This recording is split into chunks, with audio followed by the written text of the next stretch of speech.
श्री शिवाय नमस्तुभ्यम। ओम नमः शिवाय। जय श्री कृष्णा। राधे राधे। हर हर महादेव। ओम नमो भगवते वासुदेवाय नमः। जय श्रीमन्नारायण। दोस्तों सावन मास की दूसरे सोमवार की आप सभी को ढेर सारी शुभकामनाएं। भगवान भोलेनाथ की कृपा आप सभी पर बनी रहे। श्रावण मास में सुनी जाने वाली 16 सोमवार व्रत की सुंदर पौराणिक कथा का आइए चलिए श्रवण करते हैं। कथा को आरंभ करते हैं। एक समय महामुनि सलसूत गोस्वामी शौनक आदि ऋषियों से कहने लगे, ऋषिक विदर्भ देश में एक अत्यंत सुंदर अमरावती नगरी है। वहां देवाधिदेव महादेव का एक सुंदर विशाल मंदिर बड़ा ही रमणीय बना हुआ है। उसकी महिमा का वर्णन प्रायः तीनों लोकों में प्रसिद्ध है। एक समय वहां पर आशुतोष भगवान शिव जी माता पार्वती के साथ कैलाश में घूमते घूमते अचानक ही वहां आ पहुंचे। उस पवित्र मनोहर स्थान को देखकर माता पार्वती ने शिव जी से कहा, हे नाथ, यहाँ पर चौपड़ पासा मांडकर खेल खेलना चाहिए। माता पार्वती की बात सुनकर शिव जी ने उसी समय अपने दूतों से चौपड़ के पासे मंगवाए और खेल आरंभ किया। इस खेल को खेलते हुए देवी पार्वती यह चौपड़ की बाजी जीत गई और यह देखकर महादेव जी ने कहा, यह बाजी तो मैं जीता हूँ। इसके बाद फिर से दोबारा खेल आरंभ हुआ। उसमें भी माता पार्वती जीत गई और उस समय माता पार्वती ने उस शिवालय के जो गुरु नामक पुजारी थे, जो कि निकट ही थे, उन्हें बुलाकर उनसे पूछा कि सत्य सत्य कहो, यह बाजी किसने जीती है? तुम मौन क्यों बैठे हो? तब गुरु पुजारी ने कहा, हे माता, यह बाजी तो भगवान शिव ने ही जीती है। ऐसा सुनकर माता पार्वती अत्यंत क्रोधित हो गई। उन्होंने उस पुजारी को श्राप दिया कि हे पुजारी, तूने झूठ बोला है, असत्य भाषण किया है और इसीलिए मैं तुझे श्राप देती हूँ कि तेरे संपूर्ण शरीर में कोढ़ हो जाए और उसमें विलंब बिल्कुल भी नहीं होगा, क्योंकि तूने असत्य कहा है। इस प्रकार गौरव को भयंकर श्राप मिला। माता पार्वती के श्राप से उसके संपूर्ण शरीर में कोढ़ निकल आए। उस पुजारी को श्राप देकर माता पार्वती और भगवान शिव कैलाश के लिए वापस चले गए। अब गुरु पुजारी इस महाविकट दुख के कारण चिंता में डूबने लगा कि आखिर मैं कहाँ जाऊं, क्या करूं, किस उपाय से इस रोग से निवृत्ति मिलेगी। इस प्रकार वह मन ही मन व्याकुल होकर चिंता ही कर रहा था कि उसी समय स्वर्ग से एक अप्सरा पूजन की सामग्री लेकर भगवान श्री महादेव जी का पूजन करने के लिए उस शिवालय में आई। वहां आते ही उस अप्सरा ने गुरु पुजारी को दुखी देखा और उससे पूछी कि पुजारी, आपको यह कोढ़ किस प्रकार हुआ? वह गुरु ने बड़ी विनम्रता से सारा वृतांत कह सुनाया। उसने कहा कि मुझे माता पार्वती जी से यह श्राप मिला है क्योंकि मैंने असत्य वचन कहे थे। हे माता, अगर कोई उपाय है तो कृपया शीघ्र बताइए, यह कष्ट मुझसे सहन नहीं हो रहा। इतना कहकर वह दुखी हुआ और गुरु पुजारी उस अप्सरा के चरणों में गिर पड़ा। तब उस अप्सरा ने कहा, हे पुजारी, अब घबराइए मत, शुद्ध अंतकरण और पूर्ण श्रद्धा से भगवान शिव के 16 सोमवार के व्रत का पालन करो, इससे भगवान कोढ़ तत्काल ही दूर कर देंगे। इतना कहकर उस सुंदर अप्सरा ने 16 सोमवार व्रत का संपूर्ण महात्म्य और उसकी व्रत विधि उस पुजारी को कह सुनाई।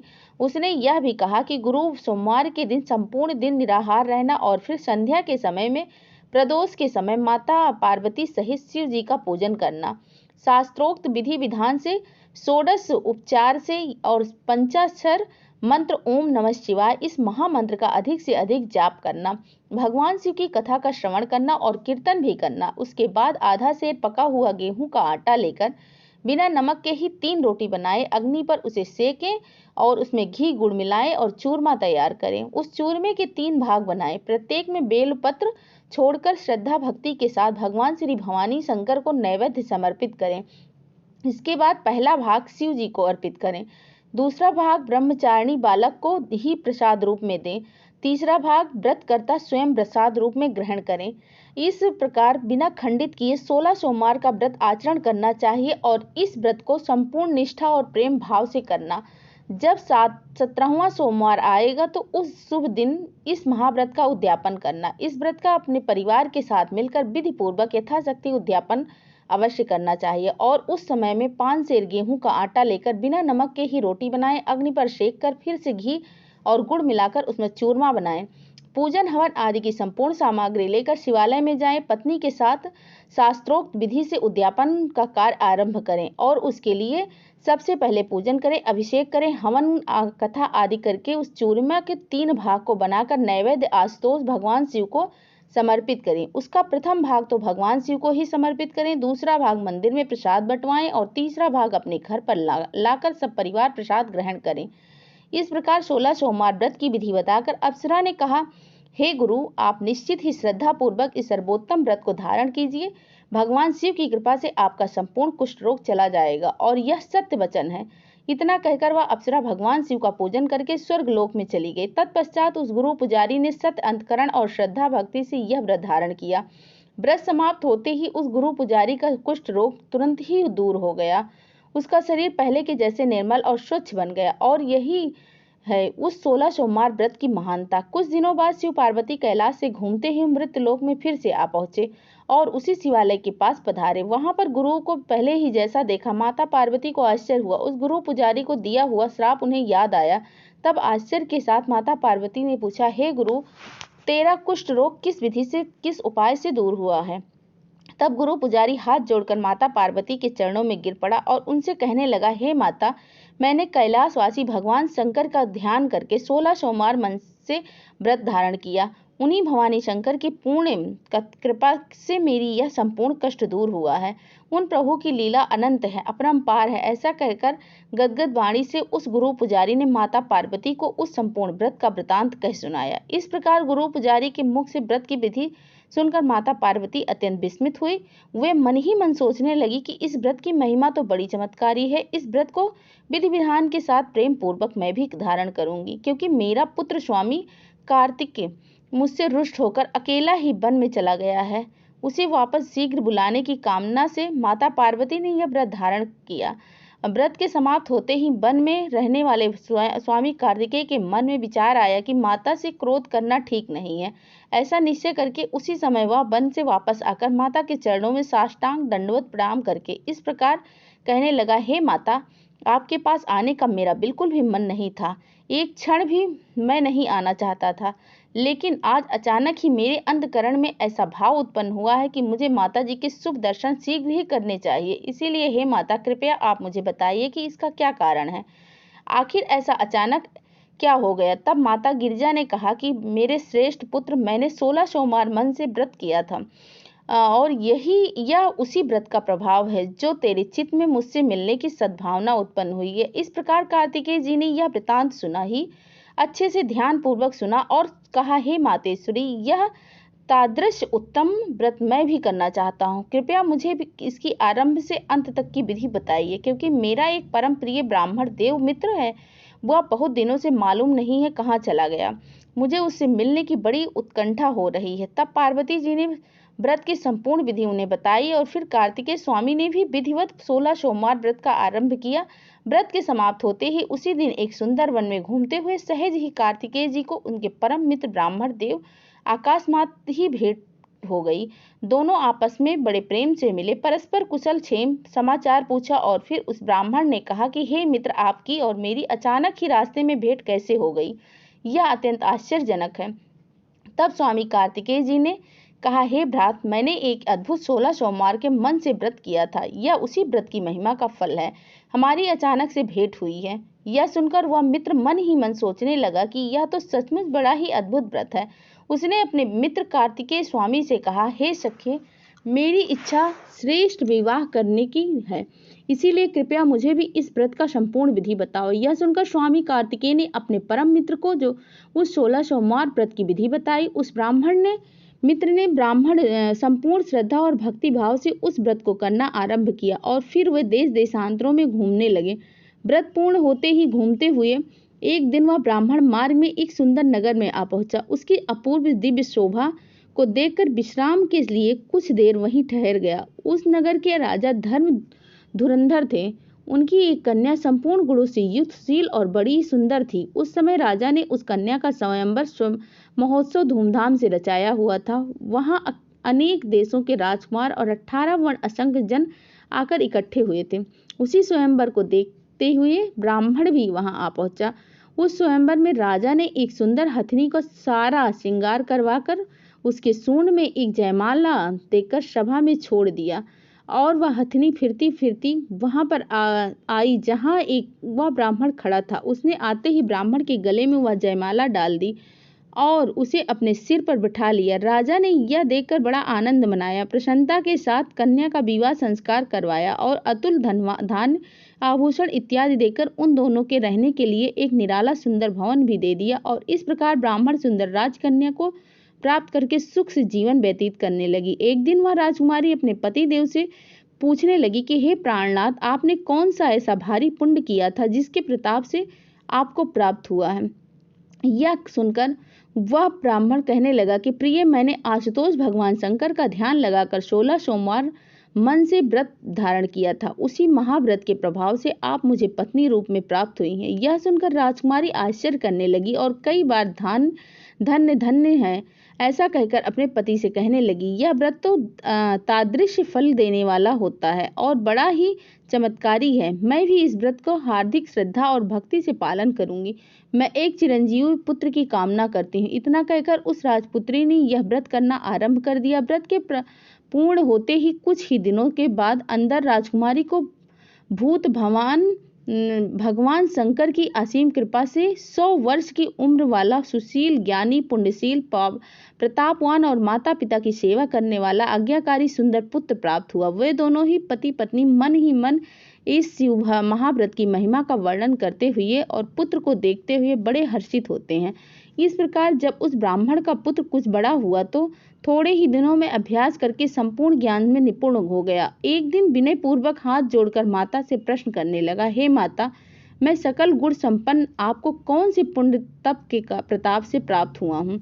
यह सुनकर माता ने कहा, हे धर्मशील पुत्र, मैंने उत्तम शिव व्रत 16 सोमवार मन से व्रत भक्ति पूर्वक एकाग्र मन से धारण किया था, जिससे त्रिशूल पाणी भगवान महादेव ने प्रसन्न होकर हमारी मनोकामना पूर्ण की है। ऐसा सुनकर उस पुत्र ने नम्रता से फिर पूछा, हे माता, इस परम श्रेष्ठ व्रत की विधि भी मुझे बताइए। मैं भी इस व्रत को शुद्ध अंतकरण से करना चाहता हूँ।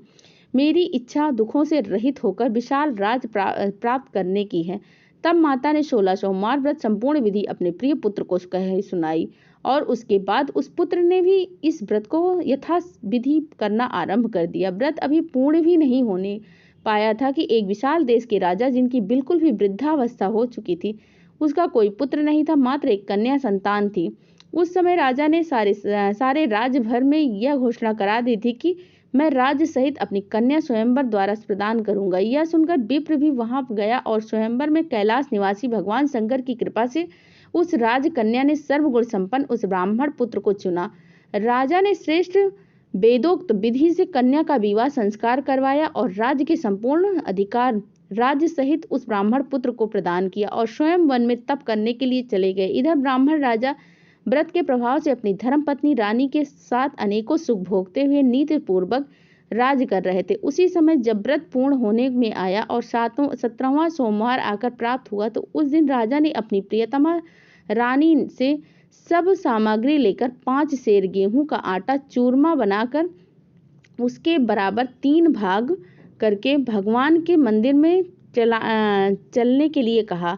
तब रानी ने मन ही मन विचार किया कि राजा ऐसे कृपणता क्यों कर रहे हैं, 5 सेर रुपयों की थाली भरकर शिवालय में क्यों नहीं पधारते। ऐसा पूर्ण निश्चय करके रानी ने 5 सेर रुपया थाली में भरकर अन्य सामग्री के साथ दास दासियों के साथ मंदिर में पहुंचा दिया और रानी पतिदेव के साथ शिव पूजन के लिए नहीं गई। इसीलिए यह व्रत भंग हो गया और भगवान शिव उस समय क्रोधित होकर दंडी साधु का रूप धारण करके राजा के पास आकर कहने लगे, राजन, तेरी रानी ने शिव व्रत भंग कर दिया है, इसीलिए उसको इस राजमहल से शीघ्र ही बाहर निकाल दे, नहीं तो तेरा सारा राज्य नष्ट कर दूंगा। इस भयंकर अनर्थ को प्राप्त हो जाएगा। इस प्रकार यति स्वरूप शिवजी राजा से ऐसी बात कह रहे थे कि बीच में ही प्राचीन प्रधानमंत्री गण बोले कि राज्य तो इस रानी के पिता का दिया हुआ है, इसीलिए रानी को निकालना बिल्कुल अनुचित है। तब शिवजी ने फिर से महाक्रोध करके कहा, मूर्ख प्रधानों, जिसने भगवान शंकर का व्रत भंग कर दिया है, अब उसको घर में रहना ठीक नहीं है। तब राजा ने दोनों तरफ का विचार किया और उसी समय रानी को राजमहल से बाहर निकाल दिया। रानी बड़ी ही दीन और दुखी होकर अत्यंत शोक के साथ वहां से पैदल चलती हुई बाहर निकल गई। चलते चलते बहुत दूर जाकर एक गांव दिखाई दिया। रानी उस ग्राम में जाकर एक वृद्धा के घर पर रहने लगी। वृद्धा उस समय रानी को देखकर प्रसन्न हुई और बोली कि एक कार्य तुझे सौंपती हूँ। यह रुई के फोले हैं, इन्हें बाजार में ले जाकर बेच। यह बात वृद्धा की सुनकर रानी हर्षित हुई और रुई के फोले लेकर बाजार में बेचने को चली गई। लेकिन वहां भगवान शंकर जी के प्रकोप से उसी समय ऐसी भयंकर आंधी चली जिससे रुई के सारे फोले उड़ गए। और तब रानी ने आकर उस वृद्ध महिला की से कही, माता, वे रुई के फोले तो अद्भुत पवन के चलने से सारे उड़ गए। उस वृद्धा ने आश्चर्य युक्त वचन सुनकर रानी से कहा कि अब तू मेरे घर पर नहीं रह सकती, शीघ्र ही यहाँ से चली जा। तब रानी वहां से निकलकर एक तेली के घर पर रहने लगी। उस तेली के यहाँ तेल के भरे हुए घट रखे हुए थे। रानी की दृष्टि जब तेल पर पड़ी तो शिव जी के महाकोप से तत्काल ही सब घड़ों का तेल उड़ गया। तेली यह देखकर विस्मित होकर कहने लगा कि यह दीन स्त्री मेरे घर में नहीं रहनी चाहिए। तेल के भरे घड़ों को इसके देखते ही सब का सब तेल उड़ गया है। अतः रानी से कहा, कृपा करके मेरे घर से बाहर निकल जाइए, आप अन्यत्र कहीं भी जाकर रहिए। अगर आप मेरे घर पर रहेंगी तो मैं अवश्य ही भिक्षुक हो जाऊंगा। ऐसा कहकर तेली ने भी रानी को अपने घर से बाहर निकाल दिया। रानी वहां से चलते चलते एक नदी के तट पर पहुंची। वहां उसकी दृष्टि पड़ते ही उस नदी का सारा पानी सूख गया। रानी मन में आश्चर्य करते हुए विचार करने लगी कि यह सब कुछ मेरे ही महापापों का फल है। उसके बाद रानी अनेक प्रकार के महासंकट उठाती हुई वन वन घूमने लगी और अकस्मात ही एक सुंदर निर्मल जल से भरा सरोवर देखा। रानी उस तालाब के पास आई। जल के ऊपर उसकी दृष्टि डालते ही पानी में असंख्य कीड़े पड़ गए। वह देखकर वह अधिक व्याकुल हो गई और उसी समय वहां पर एक ग्वाल बाल गौओं और बछड़ों को चराते हुए पानी पिलाने के लिए आया। उसने भी यह उस जल के भीतर असंख्य कीड़े पड़े हुए देखे तो वे आपस में कहने लगे कि यह पानी नहीं पीना चाहिए। ऐसा कहकर खाली ही चले गए। इतने में वहां जल लेने के लिए एक तपस्वी गोसाई महाराज आए। उन्होंने भी यह चरित्र देखा तो उसने रानी की दशा बड़ी ही दया आई। फिर वो कही और पानी भरकर उस रानी को साथ लेकर वे अपने आश्रम पर आए। विद्वान ने रानी से कहा कि हे पुत्री, तू मेरी कन्या के समान है, तेरे लिए अन्न वस्त्र की कोई कमी नहीं है, तू यहाँ स्वस्थ चित्त से रहे। यह बात सुनकर वह रानी महात्मा विद्वान महाब्राह्मण के आश्रम में रहने लगी। वह आश्रम का सारा कार्य करती थी, लेकिन शिव व्रत भंग करने से अनेकों दुख उठाती थी। खाने पीने की जितनी वस्तुओं को स्पर्श करती उतनी ही चीजों से अनेक कीड़े पड़ जाते। और यह देखकर गोसाई जी अत्यंत चिंतातुर हो गए। आश्चर्य करने लगे कि और विचार करने लगे कि अब क्या करना चाहिए। इस निराश्रित दीन दुखिया अबला पर क्या दोष लगा है। कोई ऐसा उपाय शीघ्र ही करना चाहिए जिससे उसे सभी दोष और संकट से मुक्ति मिल सके।